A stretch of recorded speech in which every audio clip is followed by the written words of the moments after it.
What's up, Daddy Gang? It is your founding father, Alex Cooper, with Call Her Daddy. Lauren Graham, welcome to Call Her Daddy. Thank you so much. I am such a fan. Oh. This is so epic and so fun. And I think that my fans, the Daddy Gang, are going to freak out that we're in the same room. That's really, really nice of you to say. Thank you. I'm excited too. How are you doing today? Listen, I was running a little late. It's raining in California, which always freaks everybody out. And but I'm otherwise good. No, everyone acts like we have to all stay home from work when it rains. It's like no one leave your house, or none of us also can drive, apparently. No, everyone gets very stressed out, and it's hard to, but it also looks really pretty, and it makes the air feel healthier. True. Okay, you live in LA. What is the most LA thing about you and the least LA thing about you? Well, I live in LA and New York. I still have a place in New York that I've had for a long time. So I'm endlessly asking that question. I think one extremely LA thing is to be really freaked out by 1 inch of rain. Yep. And it is a thing to really have long conversations about what freeway you took and why. So true.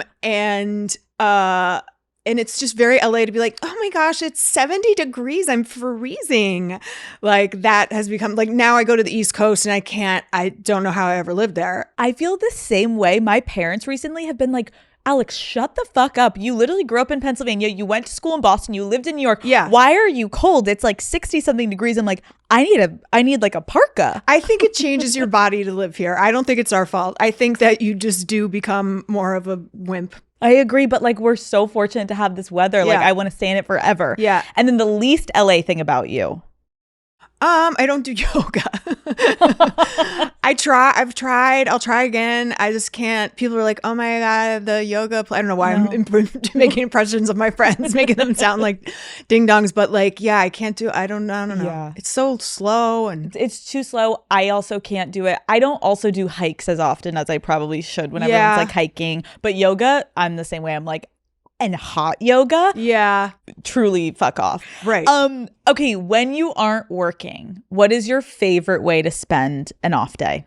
Well, I really have enjoyed, because I worked for a big chunk of the year, and I'm in kind of a newish house that I haven't gotten to spend a lot of time there.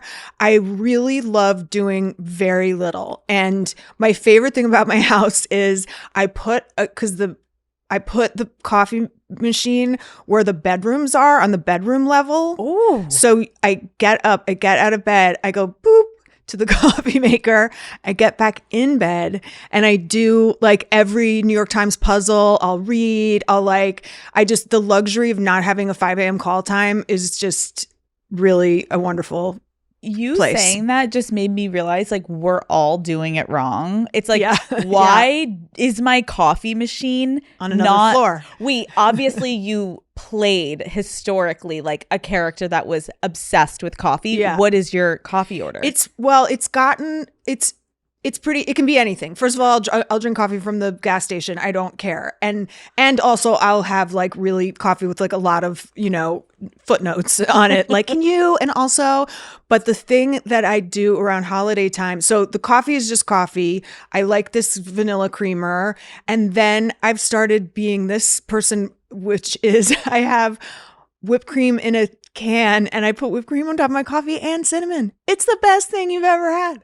And the whipped cream was just for holidays. I was like, oh, certainly no one can just have whipped cream on their coffee. That's just decadent. And then I just kept it from Christmas. It's so good. No, every time my husband sees me, he's like, you're making a milkshake. That's not a coffee. Right. And I'm like, shut up. Yeah. Watch yourself. I'm having a nice morning. Yeah. And he just drinks it black. And I'm like, you're insane. No. Okay, wait. So then was that a huge part that you just randomly brought to Lorelai? Was that already written as the character? It was all written. It was all there. The coffee's, it's in the first episode, right? She goes and he's, demands more coffee, and he's like, you've had enough. No, that was just there. And, it was one of the many kind of serendipitous aspects of that part and that time and that character is like we just shared a lot of traits. Okay, I'm going to move my coffee machine upstairs. I don't know how I'm doing it, but I'm doing it. Call Her Daddy is brought to you by Tinder. Dating app culture has gotten so complicated. I feel like every week I hear about a new app with new rules. It's time to just go back to our roots, you guys. Tinder is back and it's easier than ever to put yourself out there. The OG dating app is here for whatever you're looking for, a partner, a date, just a booty call. I see you out there and Tinder's got you covered. A new relationship starts on Tinder every 3 seconds. Every 3 seconds. You could have 3 boyfriends by now if you were swiping during this ad, okay? And if you do have 3 Tinder boyfriends right now, please report back to me. That sounds messy and I want all the details. Let's put the fun back into dating apps. Dating isn't supposed to be stressful. Tinder gives you the freedom to meet people your way. So instead of overthinking an opening line, just go and shoot your shot. If you've been looking for a sign to simplify the dating game, this is it. Explore all the possibilities for yourself. Tinder, it starts with a swipe. Download Tinder today. Call Her Daddy is brought to you by SoFi, the next gen finance app where you can bank, borrow, and invest all in one place. Daddy gang, managing your finances is so important and SoFi can help. SoFi just launched SoFi Plus, America's most rewarding financial membership, all in one app. With SoFi Plus, you can unlock over $1,000 in value across banking, investing, spending, and more.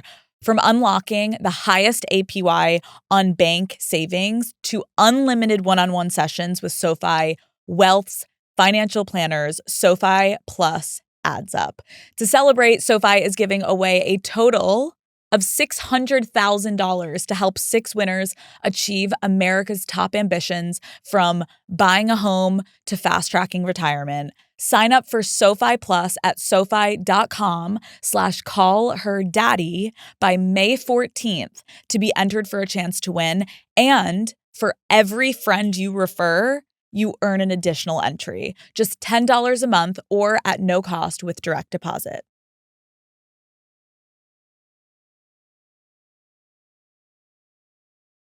Before your acting career took off, you worked a lot of different jobs. Mm-hmm. Can you share some of your favorite ones?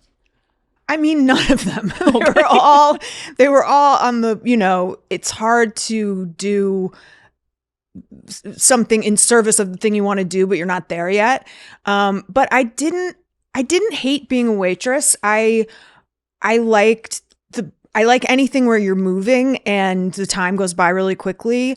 I liked being an apprentice at Summer Stock, even though like during the day we had to like clean the bathrooms and paint the fence and stuff, work the box office. But that was just like we were all kind of in it together. It was like a fun community. Mm-hmm. I liked being a tutor. I was a tutor for the SATs and stuff. Oh my God. Yeah. Wait, that's a flex. Wait, no, Lauren, that's like... Whoa. It was a little bit, sure. I mean, really the reason I got the job is because I had a car in New York City. And they were like, oh, we'll send her to Far Rockaway or whatever. But I like working with kids and we weren't even that far apart in age. I was like right out of grad school and I'm working with like high school kids. So they were all kind of okay. I worked retail. I worked at Barney's. Oh, you did it all. Yeah. Okay, let's talk about Gilmore Girls. Okay. I'm the biggest fan. Like, I feel like I go back and forth. It depends. Usually time of year. I'm like, it just is end of September. It's about to be October. Boom, hit it again. And I just saw that according to Netflix, people spent 500 million hours watching the show in 2023. Like, I'm like, oh, I'm 100 million of those hours. How does it feel to know that this show is still just so loved? It feels really good, and also it's hard to comprehend. It's like I feel really lucky. I feel like honored, and it's just kind of crazy. Because where does it go from here? Like how many generations, I feel like though it will have, like it has this lasting power because the themes are so relatable. Yeah. And the world that was built is so genuine and safe feeling, which I think like depending on what's going on in the world, like for me, like when I need a show that's going to make me feel good, I'm turning it on. Yeah. And I think especially in the next couple of years, people will be like, replay, Yes. go back to episode 1. Like to me, that may be like everyone has a different experience with it, but like, why do you think it resonates with so many people? Everything you just said, I think it's a safe place to visit. And, it's aspirational without being saccharine. I mean, this mother-daughter relationship's really fun and positive, but it has its bumps on the road. But I do think it's the writing as well, which is kind of meets you wherever you are. If you're a young person, you might miss some of the references and get some of the wit of it kind of as you get older. But I think it's almost to me, and this is what it was like performing it, it has a musicality to it. It's almost theater in a way. I feel like how densely packed the dialogue is, but how kind of it takes you along like a song does, and so I think it's something in your brain that, like playing a song again, like you can kind of listen to it again. That's such an interesting way. Did it feel like that when you were, it's like its own world essentially of what you guys have created. Can you explain the moment to me that you realized, holy shit, this show is a hit?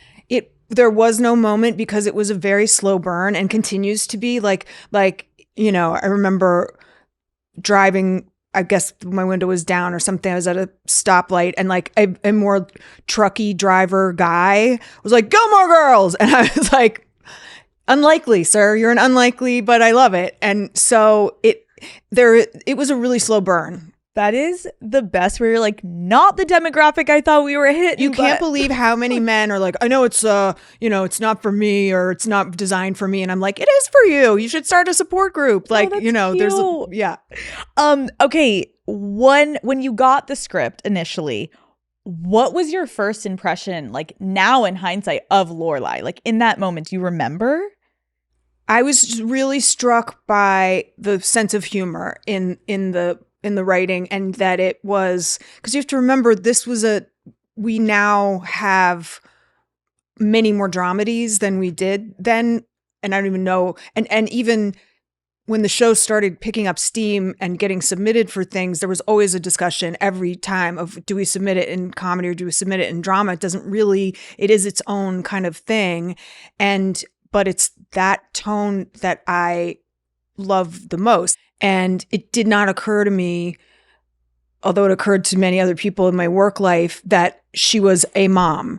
Like, that wasn't the thing that struck me, because a lot of people then, I turned 32 on the pilot, I think, or right before. And people were like, don't play a mom. That's the end of your career. Like, you should, play whatever girlfriends, until you can't do that anymore or whatever. That was more like play the girlfriend. And I was like, oh, I don't think of this. Mom can be so many things, and I just really, I recognized the language, like it was somebody speaking to me. I was like, I know that person. Well, I love how you brought it to life though, because even you saying that, you're right. I guess someone could read on a page and be like, Lorelai is a mom. But I'm like, the way that she had this youthfulness about her, not even saying yes, like you're young as a woman at this point and still, but it's like the energy you were bringing and her independence and her own storylines were so,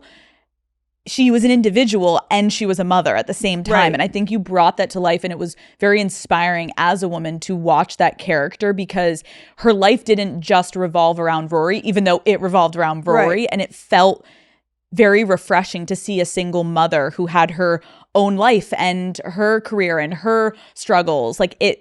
I loved it. I loved watching two women of different ages work together to this common goal of trying to find happiness with each other and individually. I loved it too. And I think the aspect, because you could have just stopped at the premise being, oh, she had her as a teenager, but it was also therefore allowed for them to have a more truly pure relationship, except for when, somebody needed to put their foot down, and we did it for each other in a way. And you buy it, I think, because that's the whole thing of the show. They're friends who are also mother and daughter. They're mother and daughter who are also friends. And it's beautiful. Yeah.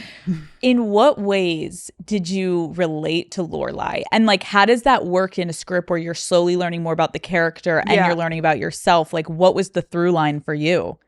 I'm trying to think now. There was one in particular in the maybe first or second season where I was like, are they just like stealing from my life? Like, and it was probably in, I mean, of course there are so, besides I was not a mom, but many parallels of like dating, career, you know, setbacks, dealing with parents. I mean, it's just all relatable. It is the wonderful evolution in television where the more the writer gets to know you, I mean, you're always playing, hopefully the best thing you can get in, especially a TV show that's going to go on, is you want to be the voice of the creator of the show. You want to be that character who, you know, is them speaking through you kind of. That's where you get the most juicy kind of material. But also as they get to know you, they start writing for you even more. And that's really fun. Fun and scary where you're like, wait, no, you just heard me gossiping over here. How is that in the script this week? Get away from me. I've like sat with actors sometimes where like I had to like stop talking about my personal life because it would be in the script and I'm like, no. Well, you always hear that about like Sex and the City and Friends and stuff. Yeah, I felt that less on Parenthood which I loved that character and I loved that show too, but I would get frustrated on her behalf. Sometimes I'd be like, what? Can't she not have a win? Like what? I mean, she did have wins and had, you know, such a beautiful relationship to that family too. But Sarah Braverman. Come on, Sarah. No, Sarah needed more wins than Lorelai. Yes. Right. Different. Okay. What was it like the first time that you met Alexis, aka Rory Gilmore? Well, it was literally on our way to the table read because they had waited for me because I was on another show. So by the time they cast me, they were ready to go, ready to shoot. And we went to Canada and I met Alexis in the lobby of the hotel. And we just always really got along. Oh my God. I was really lucky. That is kind of incredible and also hilarious of like this relationship that we all feel like we grew up with, whether people wished they had that relationship with their mom or they find similarities or differences, and it was like such a heartstring puller. Then it's like you're like, oh, we quickly met and then we got off to the races. It worked. What do you remember of like those first few scenes shooting with Alexis? Because like did you feel the immediate chemistry or were you guys trying to figure out your vibe together? No, I mean, I think we did just feel the immediate chemistry. You know, we are very different energies. She is a shyer, quieter person, which is perfect because I think if you had two loud me's, you'd not have a good balance. And I just really liked her and she just had like a lot of natural ability. Okay, I'm going to ask you some rapid fire Gilmore Girl questions. Stars Hollow is so iconic, obviously. What was your favorite place there? Not the town hall because it was so hot in there always. And it was like 50 people. You know, Luke's was always fun. The scenes in there were always fun. It always just had a lot of like energy. I used to get phone calls from like my cousins who'd be like, how many times are you going around the gazebo? Like you've been like, we would just walk around the gazebo a million times. So, you know, you just get such a sense memory of all these places. My house was always fun and the kitchen was always, we had good scenes in the kitchen. It tended to be, you know, in the house where like we'd have some good watching TV, sitting on the couch with giant cheese puffs in front of us. So the best. They were all really cozy. The damn town hall. I'm dead. Yeah. Okay, which castmate is most like their character in real life? Kelly. Well, no. Gosh, everybody is and isn't, you know. Like Kelly has that part of her. Okay. But she's warm. She's, you know, regal but way warmer than Emily, who had warmth in there. Yes. Okay, what Lorelai line is most often quoted back to you? I mean, oi with the poodles already, I guess. That's good. That's good.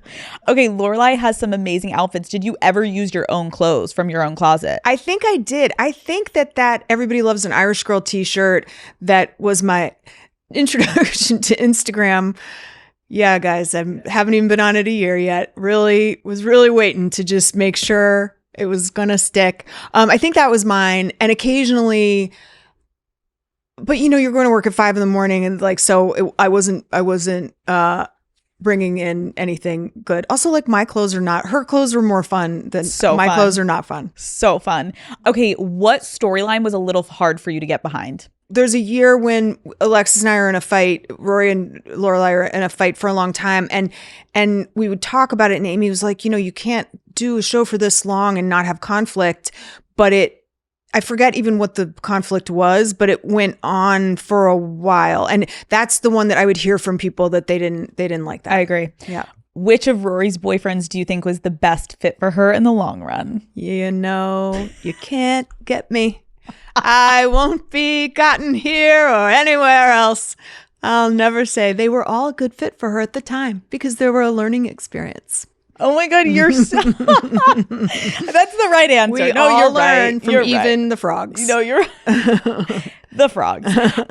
Okay, which of Lorelai's partners did you like the best? I mean, Luke is the right answer for sure. Yeah, Luke. Yep. Okay, you previously said you did not date Scott Patterson, obviously, who plays Luke in the show, but you did date a couple of the other guys on the set of Gilmore Girls. I know you're not going to tell me. Can I ask, though, was it anyone that Lorelai ever dated? Yes. And dating's a real big word for some of the experiences. But you're there 14, 15 hours. Who else are you going to meet? No, are you kidding me? I love that for you. Mm-hmm. Okay. Quickly want to go through some memorable scenes. Can you tell I'm a fan? Okay. I'm like, hold on. I hope I remember them. I'm like, wait, just one more time. No, actually, it's good if you don't. Like, let's get through it. Okay, I'm going to give you a moment. Tell me what you remember, any behind the scenes, how you felt, whatever it was. Okay, when Lorelai and Rory get hit on by the same guy at Luke's diner, first scene of the pilot. Well, that really was the scene that was the hook of the show. Weirdly, I had never seen that scene before in anything. And I thought, like, that's really creative. That's a great way to introduce that these are, people who are close in age. And I did sort of feel like that's I can remember it really well. It was one of the first scenes, if not the first scene we shot at Luke's diner. I don't know. I felt like that was a really fun, the kid playing the kid was really cute. And Alexis was like, "Are you my new daddy?" Like, speaking of call her daddy. And I don't know, it was just really fun. It was like the hook of the show. It was amazing. Okay, when Lorelai and Luke finally have their first kiss. When was that?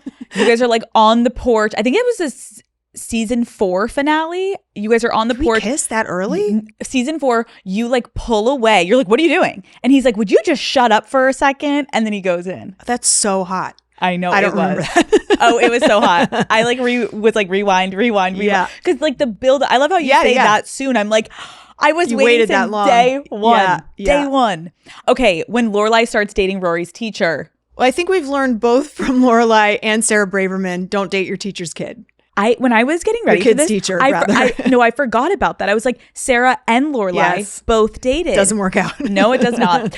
Okay, when Rory slept with Dean after he got married. She did? Yeah. Oh, yeah. No, I remember. I remember.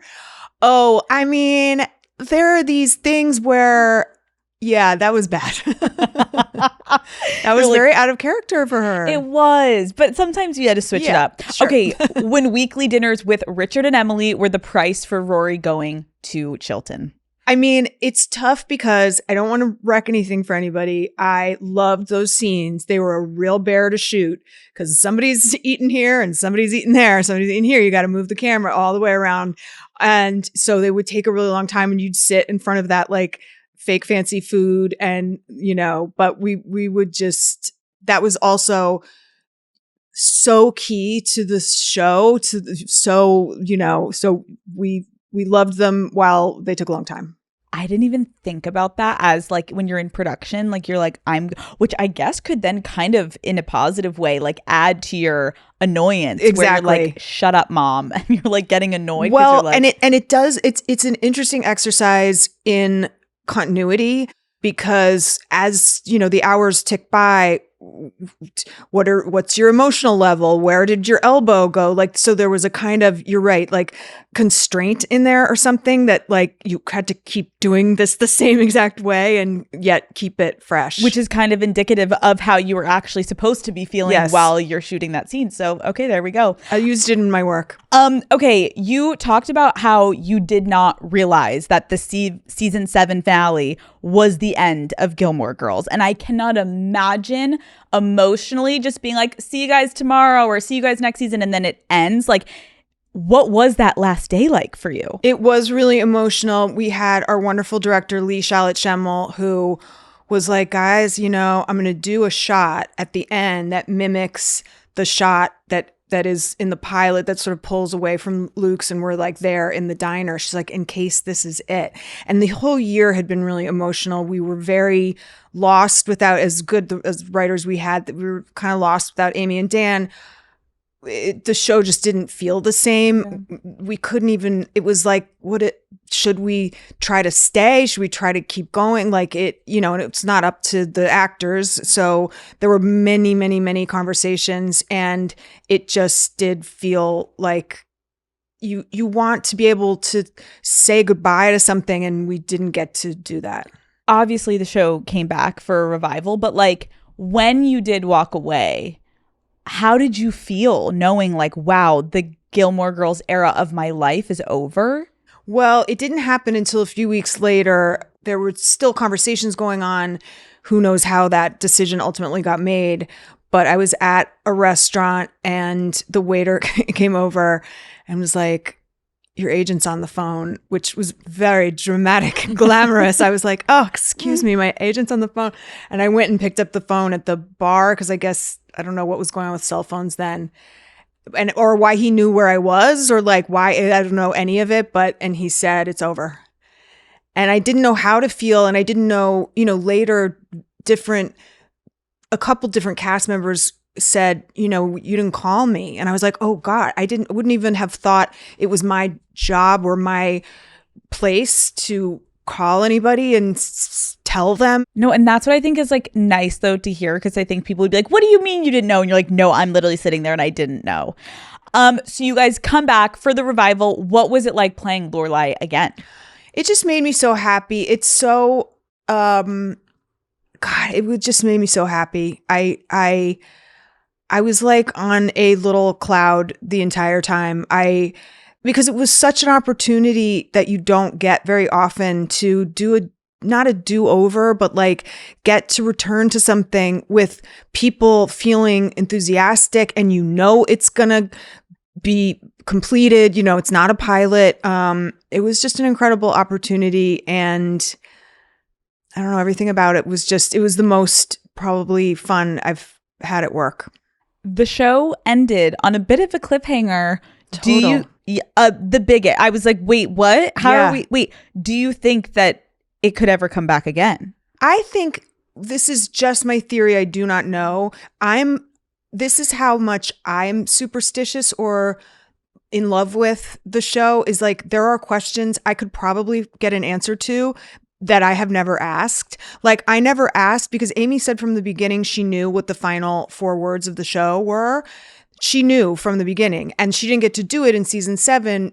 It had to wait until, like, she knew that was those were the final words. I never asked her. I didn't even ask her when we were shooting that episode of the show. I don't think I asked her until, because it wasn't in the script.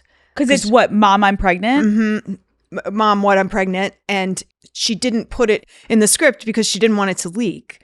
So she just told us when we kind of got there. And so it did feel like a cliffhanger. I think it was. I think maybe the thought was we would go into another season then. but I have never asked and I don't know. Why don't you ask? Because I don't know, because I'm scared. Why? I don't know. Because I guess I feel like if that didn't happen, was that like, I don't know. Like, I don't want to know. I don't want to see behind the curtain of like, did they not feel like doing it? Did Netflix not feel like doing it? Were we waiting? What were they waiting on? There's just a little bit of movie magic that I would like to maintain. That's fair. Yeah. Do you have your theories of who you think the father is? I do. Are you going to tell me? Well, there are two theories, and either one, I'll just speak as a producer type now, could send the story forward. It could be the Wookiee, who she fools around with in that storyline. It could be Logan. And either way, it's juicy. Either way, it's juicy. Yeah. That's fair. Because it could be some one night stand, which then what does that do to her relationship to the guy she's maybe, was going to go down that path, or it could be him. This is good tea. Mm-hmm. Okay. You obviously also starred in another one of my favorite shows, Parenthood. I can't tell you how many times I have rewatched that show. Really? Oh my God. Because that's what I was going to wonder is that a rewatch in the way, it's not in the same way, but different. I don't hear that as much, that people rewatch it. Different. I have to really want a show that I want to like dive into and like feel something. Yes. Like I can't do that when I'm like stressed with work and I'm like Gilmore Girls. When I go through it like every few years. Yeah. My mom and I will be like, are you starting it again? I'm starting it again. You're starting it? Then I'm going to start it again. Yeah. You playing episode 1 tonight? Okay, I'm playing. And we like live on opposite sides of the country. So I'm like, go. And then we like gush over it and it's the best. How would you describe your relationship with that cast? Well, I mean, varied. Oh, right. Yeah. But predominantly, like just it was the most easy filming experience, which you bond to some degree no matter what. But when something's easy and you just have a lot of time to just sit around and chit chat, like that's just so fun. How lucky were we that we got to, make this show where it was a very different way of working, and it was a much looser kind of way of working, and they each have their merit and they each like belong to the kind of show it is. And I just love everybody truly. And in particular, had the fortune of May and Miles being a child of mine adjacent, like the incredible friendships that have lasted. And my friendship with Dax, I don't see him as much, but like there's just some really wonderful people. Every scene was so much fun to do. It was just really fun. I was recently with Dax and Kristen, and I was like, Dax, can you just give me like 20 minutes? Just give me 20 minutes. And Kristen, I apologize. We need to talk about Parenthood. Yeah. He's like, ask me anything. Let's go. I'm going one by one. I'm like, tell me this, because it's, as a fan, that world that was built of that family and the chaos and the beauty and the pain and the fun, like you can't help but feel one, parts of yourself and your own family in it, or two, it really does kind of take you out of your own bullshit that you're dealing with, and you're like, oh, this family is fucking insane. I love it. Like, but you also want to be a part of it. And there was such pride, I'll say, amongst the cast. Everybody in their own family unit really had their own thing and their own kind of language, their own way they did things, and so it was easy when we would all get together to have these sort of organic conflicts and ribbing and kind of fun, and like it's a really good group. Okay, I know this is a little broad, but if you have anything that comes to mind, like looking back at your time on that show, is there any memory or story or moment you can share with us that really sticks with you to this day when you like think back at that time of your life? I mean, there is just a strange thing Mae Whitman and I have, which is like it's like we are speaking some twin language, and there were many, many scenes with her, almost to the degree that I was like, this must stop. We cannot continue. I'd have a tiny little maybe tear in my eye. She'd be like, nope, don't do it. Don't do it. And like, I think of like when we're singing, playing guitar and stuff, and like, she improvised a line one day where she said, you're my hero. And I'm pretty sure she just like came up with that. And like, it's just a weirdo kind of connection that, we're having right now. Oh my God, we're both about to start crying. If you're listening to this, we both have tears in our eyes. Oh my, I was wondering like how much in Parenthood and in Gilmore Girls are you kind of improvising certain Gilmore lines? Girls never. Okay. And Parenthood sometimes. And, and both just have their merit. Call Her Daddy is brought to you by BetterHelp. Daddy Gang, I know that therapy can feel like a big investment, but your mental health is so important to making sure that you live a happy and fulfilling life. Let's talk numbers. Traditional in-person therapy can cost anywhere from $100 to $250 per session, which adds up very fast. But with BetterHelp online therapy, you can save on average up to 50% per session. With BetterHelp, you pay a flat fee for weekly sessions, saving you big on cost and on time. Therapy should feel accessible, not like a luxury. And with online therapy, you can get quality care at a price that makes sense. Your mental health is worth it, and now it is within reach. With over 30,000 therapists, BetterHelp is the world's largest online therapy platform, having served over 5 million people globally. You can join a session with the click of a button, helping you fit therapy into your busy life. Plus, switch therapists at any time if you feel like it's not quite the right fit.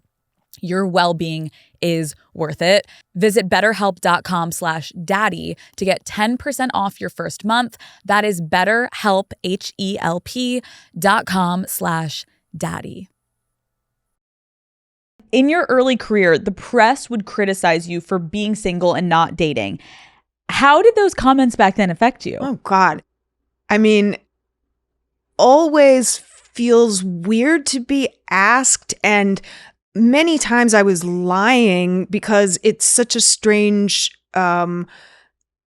thing to talk about, which I still mainly don't talk about, like something that you don't know what's going to happen. I think some people are built for it. Some people don't find it personally vulnerable. And it was also, I have to say, it wasn't my focus at the time. So it felt strange.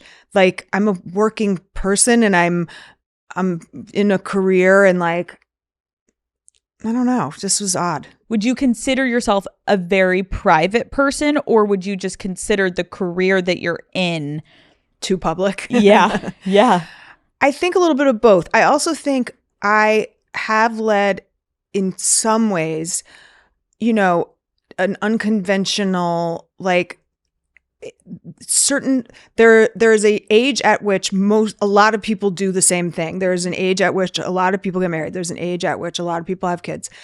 And then there are people who just are not on that timing. And so I don't know whether to be the spokesperson for that, or like apologetic about that, or like, I don't know. No, I could see that being annoying, because what I appreciate about what I do for a living is I get to sit down with like mostly incredible women. I mostly interview women. Mm-hmm.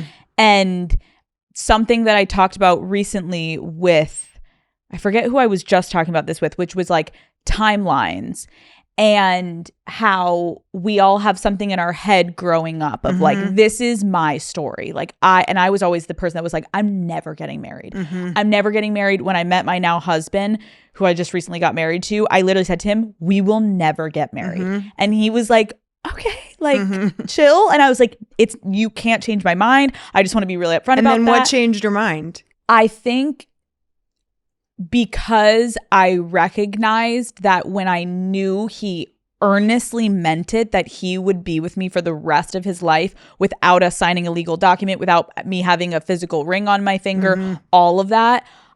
And it was months and months of him never bringing it up. And he would even say, like, my partner, like this, that.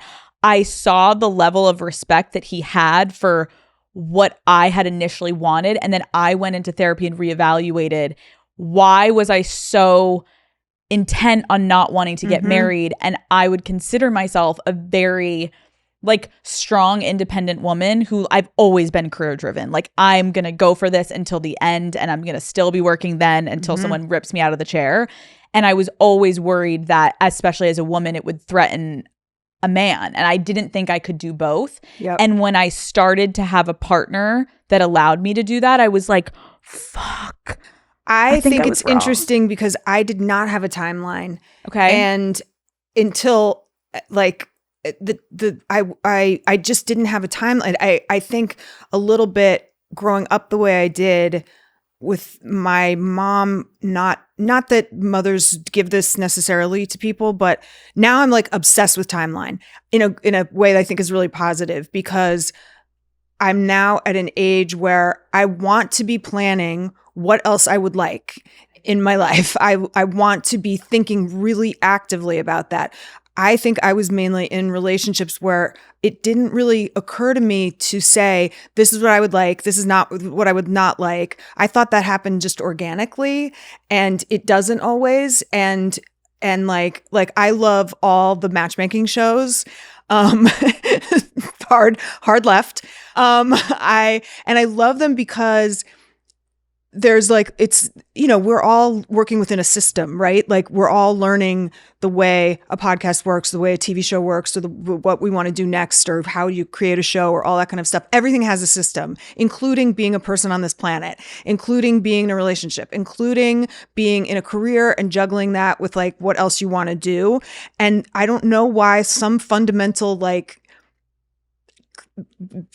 I don't know whether it was, I just didn't think that you had to say those things out loud. And I think, like you're describing the process of the two of you, kind of what you did in your relationship is you met over a shared value. And you didn't have it at first, maybe, or you had a different thought about it. And then you grew and changed, and I'm sure he did too. And that's relationship. And that's the one thing you cannot predict when you go in is, are we going to grow and change and have values that keep aligning? And the only way you have that is by talking about it, being open about it, being honest about it. And, I think it's why, again, hard left, why so many housewife shows.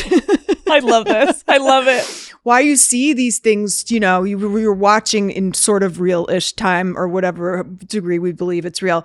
You can see things crumble when people change, and you don't know, and you don't know. No, that's such a good point of like, when people are so perplexed by like, well, how did it not work? And it's like, oh, I think it makes complete sense every time something doesn't work, because either one person's not growing with the other, or they're both growing in complete opposite directions, or they're the exact same and life happens and you can't stay the same if you're not, like, you know what I mean? It's like a pretty sad feeling when things end. But in my opinion, when I look back at previous relationships I had, I was never asking the questions. Right. And then this was the first relationship I actually was like, oh, I think I'm going to be honest with him and see if he can handle it. Because the men I had dated prior to him, I knew I could never say that. Right. Because it wouldn't have worked for the men that I was dating. And I think I'd be curious to know from you, like, I struggled a lot of being a woman with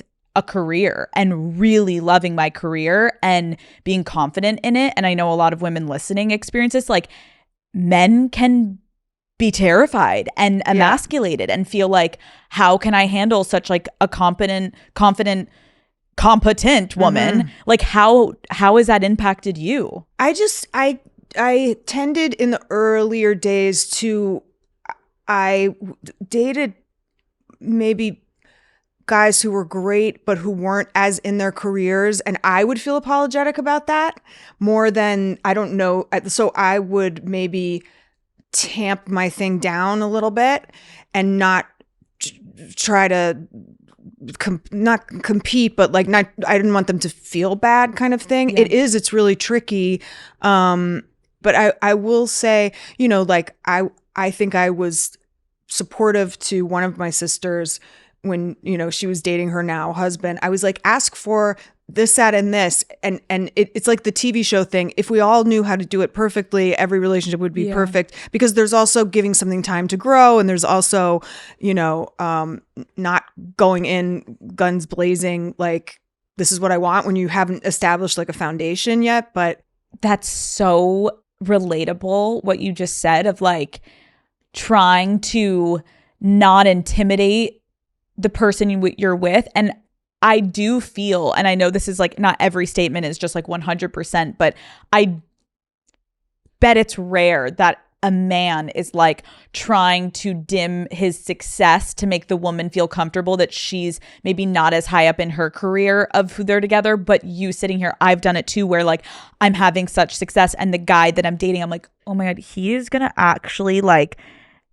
he's not going to be able to, you just feel it, you know, their threshold, and you have to dim yourself down, and you don't come home and say, holy shit, I had the best fucking day at work, because they're like standing there like, well, whoa, why are you shining so bright and I'm over here feeling like a piece of shit? Which is another thing that I wouldn't have thought, like, I don't feel that way in like, I'm happy for my friend's success and happy for my partner's success, but I get it, especially in your 20s and 30s and maybe even 40s, when like you're still trying to get to the thing you wanted to get, and it's hard when, you know, you see somebody else shoot ahead, and you it's not that you don't want it for them, you want it for yourself. And now I really want to have a good day at work. I'm like, I don't have the whatever that drive was that I really that put me in all those jobs, and I didn't care. I was going to kill myself at work until I could get to an audition, until I could get something. Like,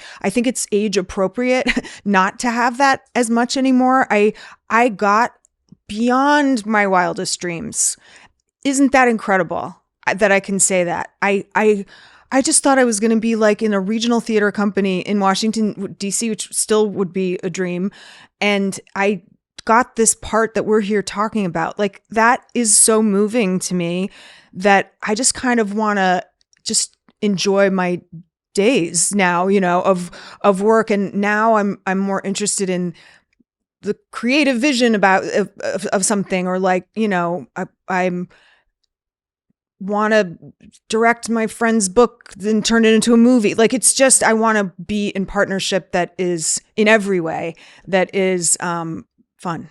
I think that's an incredible place to get to, because I do think like that in a lot of people, we all feel it, where you're like, everyone's got that thing individually that you're like, if I get this, I know I worked so hard and I deserve it and I'm going to get it. And then once you get it, then you're like, okay, now what's next? And it's a beautiful thing to keep going.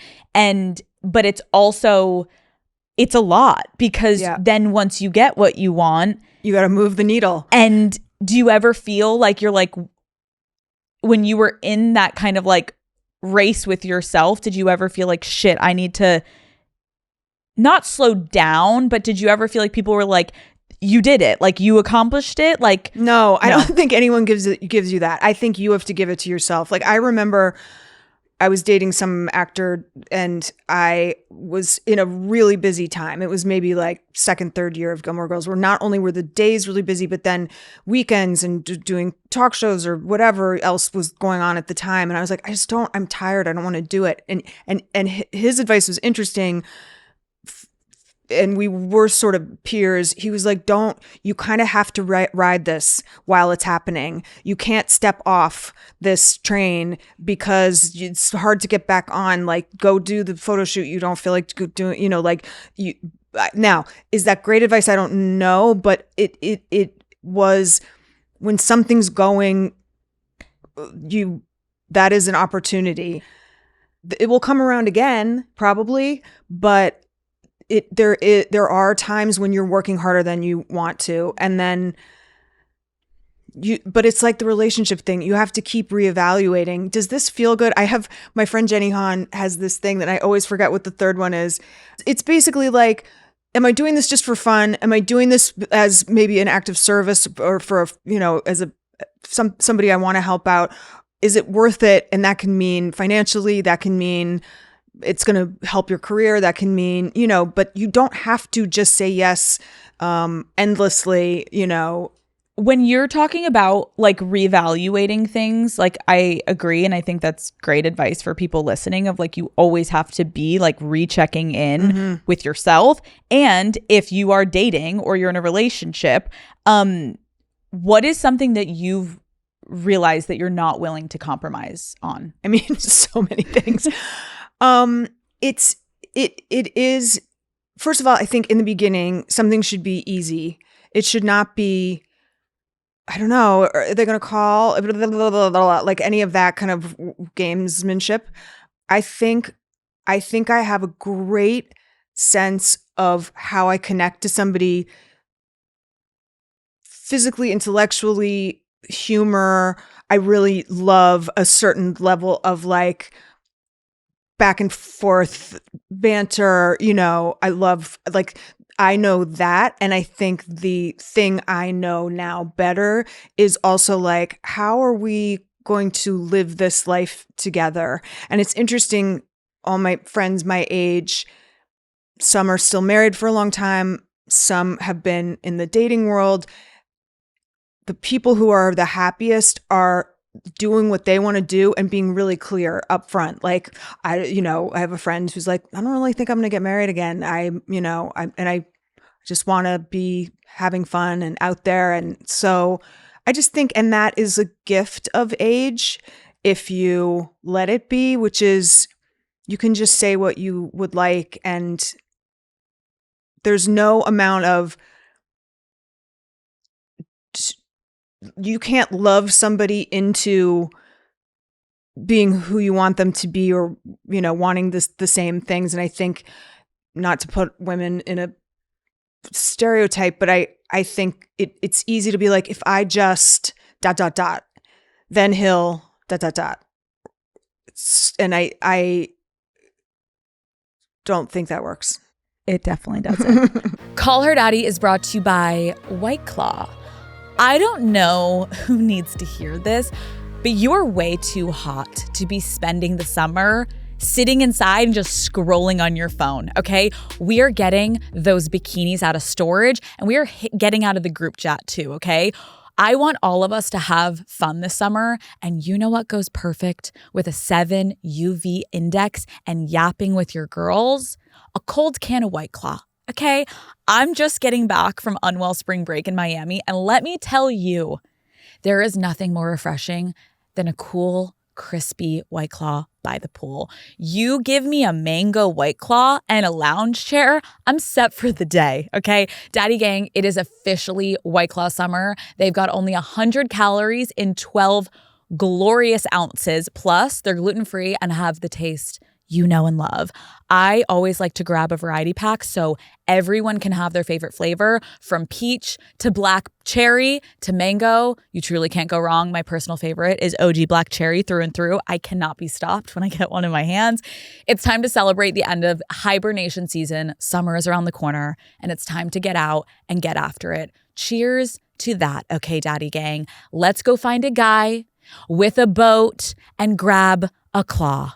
Pick up a pack from your local favorite spot and grab life by the claw with your favorite flavor this summer. Tell him your founding father sent you. Please drink responsibly. Hard seltzer with flavors. White Claw Seltzer Works, Chicago, Illinois. We need your advice. People listening, we can use your wisdom. I'm going to give you a scenario and you're going to tell me what advice you would give the person. Okay. What is your advice for someone who feels unfulfilled by their job and wants to make a change, but is too nervous to start over? Well, is there something besides starting over that can give you fulfillment, that is a project you have that is not dependent on outside validation? I really, as a writer, have gotten an incredible amount of satisfaction in just the practice of putting these books together. You get better the more you do something, no matter what. Like, you don't have to be, I just took up tennis this year. Oh. I'm terrible. But I practice and I get better. And that is such a basic thing that really, because of tennis, really became new to me. And the writing is that too. I just get better with doing more. And so job, your 9 to 5, or nobody works 9 to 5 anymore, but your job is one piece of you. Can you give yourself something else so that, you know, I mean, it's hobbies, it's, you know, travel, it's reading, it's whatever else. It's great advice. What would you tell someone who is struggling to connect with their friends because they're all in different life phases? I really get that. They will end. I've talked about before when I finished Gilmore Girls, and I was like, anybody who's up for dinner? No one? Everybody had children, and while I was gone, like everybody was in a different life phase. That's what I mean. I have often been out of that step, and I think one thing is you have to meet your friend where they are, and like go over to the house and play with the toddler, and like understand that you guys don't have the same hours, but the kids eventually go to college. I thought you were saying the kids eventually go to sleep. You're like, college. Those fuckers are gone now. Well, I have like all my, you know, when I get to go home, my high school girlfriends are like, their kids are gone now. And like, it's almost like it's one of the many, many things I loved about the Bridget Jones movie and books. But this most recent one is like, she's back in the dating scene because, you know, she for happy and sad reasons can be. It's always the same. We're all, you know, it's like you keep meeting the same challenges and in life. True. Okay, what would you say to someone who feels like they put all of their focus on their career and is now worried that they're falling behind in their dating life? I mean, there's really just no the only falling behind is in your mind. You know, I skipped a grade when I was little, and for a long time I was like, I have an extra year. There's no such thing.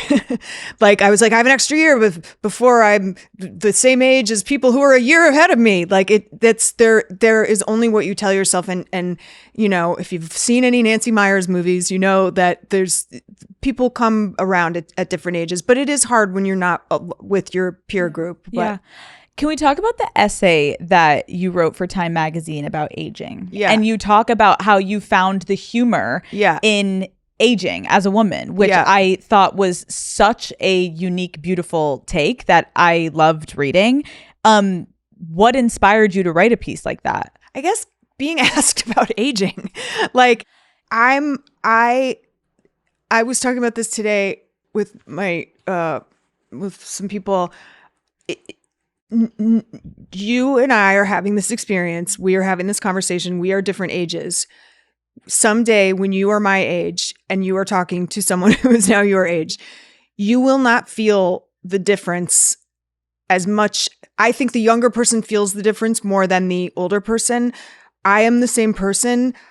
I think it's psychotic, the number of years I have lived on this planet. I'm like, surely that's a miscount. Surely that's wrong.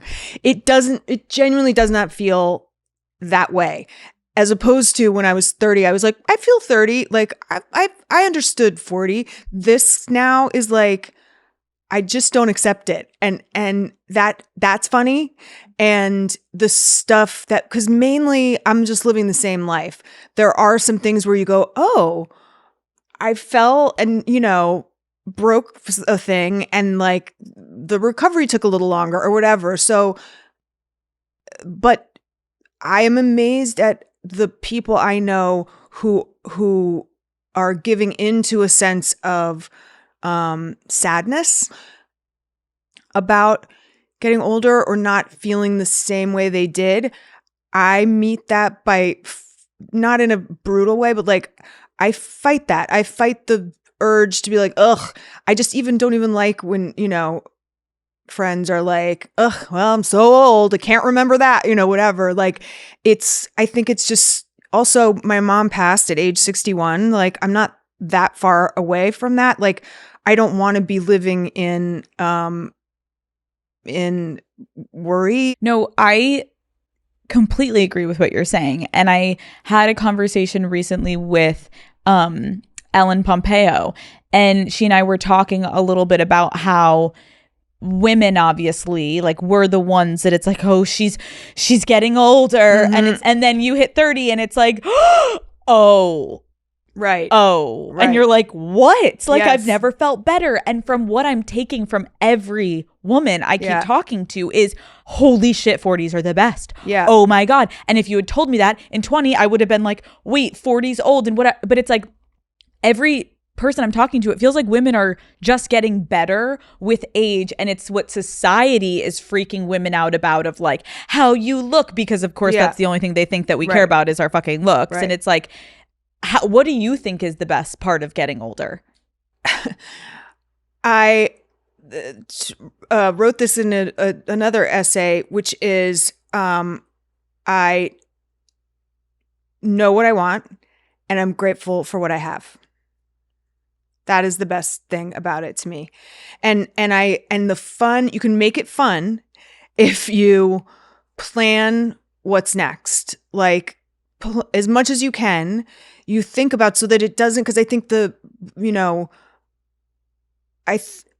went to the theater on Sunday here in Los Angeles, which is unusual. And 90% of the audience was older, like way much, much older, which you don't see in LA.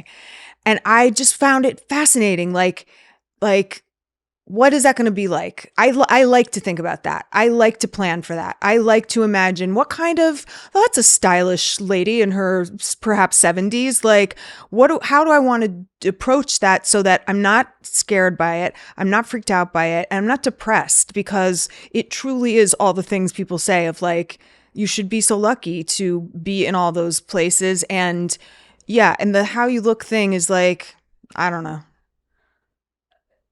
It's so tired. Yeah. Like, how do you think men and women handle aging differently? I've actually heard I think it's a vulnerable thing for guys too. And there is like, popular opinion would say they have it easier, but I think it's if you identified as a beauty, either a man or woman, as a younger person, I think it's the loss might be greater. Like, my mom was a stunningly beautiful person who literally turned heads on the street.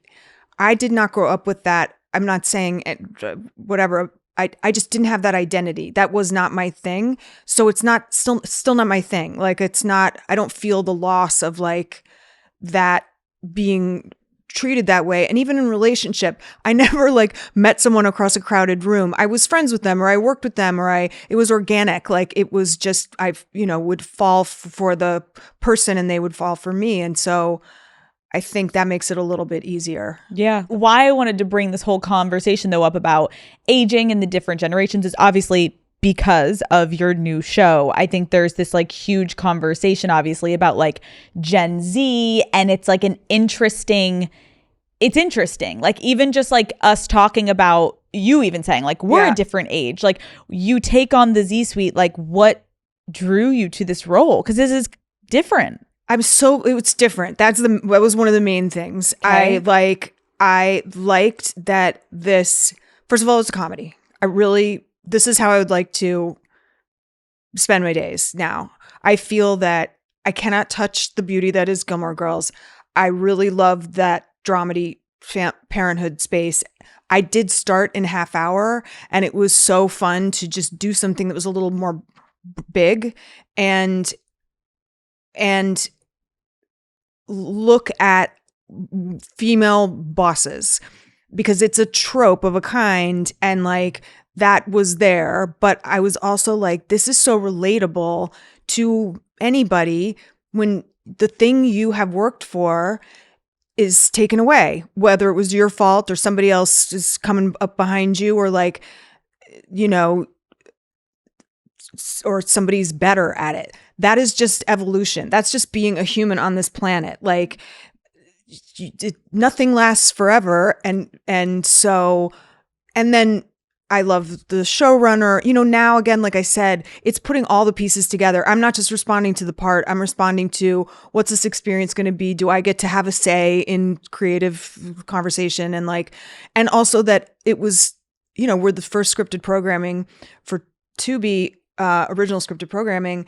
And I was like, that's fun. And I just want to say Probably the kids know, but people still say to me, "Oh, I can't have another subscription. It's free. You just download it. You put your email in if you want to save stuff, but it's so easy, the interface, and it's very it doesn't cost you anything." I love that you're talking also about the character of like being good at something, but then questioning if you're good at it because if you're getting replaced or what's happened, like that's like, again, a conversation that one, I love the point of a woman being at the top because we still don't see that often still. How crazy.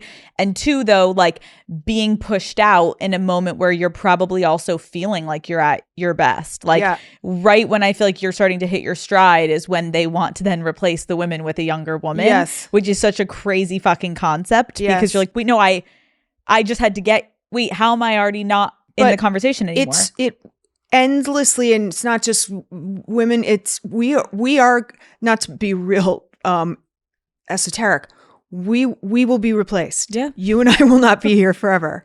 Bye.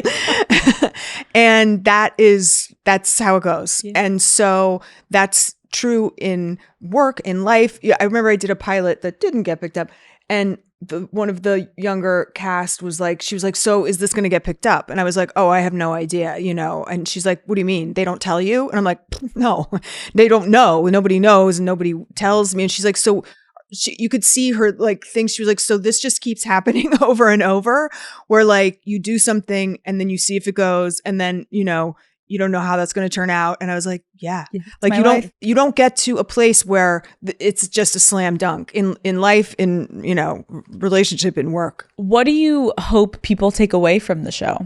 Honestly, I just hope they have a good time. I mean, I've seen it is truly makes fun of everybody. No one is woke or doing a great job. That's to me a fun comedy if everyone's silly. And I think there's something there that we haven't, that does sort of, that is in the zeitgeist of like, do kids know, not kids, but I call them the kids on the show. I'm sure they're so irritated. I'm like, where are the kids? Are the kids coming to lunch? They're all like, 29 years old. But so, there's something there because we're living in various kinds of times, but on the one hand, a really expressive time where, people can bring themselves to work, at least they do here. And like, this character does not understand what language they're speaking. And I just think that's relatable. No, Lauren, thank you so much for coming on. This was a pleasure sitting down with you. You're so incredible. Your life is so inspiring and everything you've done. And I feel like whenever I get to sit down with someone that I have admired and been inspired by, and I get to watch, and then I get to know them as like a real human being, it is why I do my job. Like, this is so fun for me. And I just thank you for taking the time because I know you're a busy woman. Thank you. And I love this conversation. And I just loved being asked these questions and being included in this, whatever this journey is going to be for you. So congratulations. And thank you for inviting me.